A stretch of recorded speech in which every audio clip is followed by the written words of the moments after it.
có tức mùi có con ơi đi còn cao không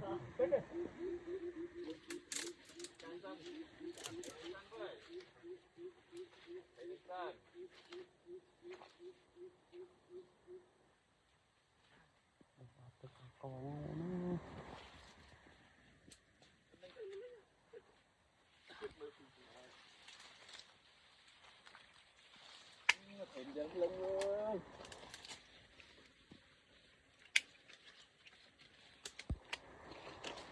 con thịnh ra lưng rồi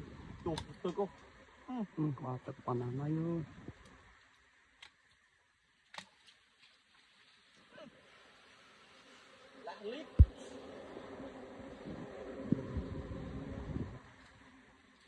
kịp mặt dân vô thế không có đi còn càng dân nó không luôn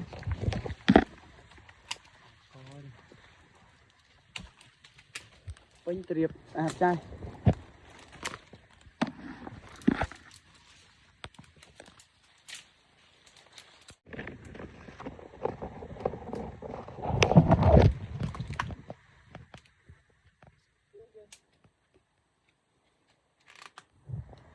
em ấy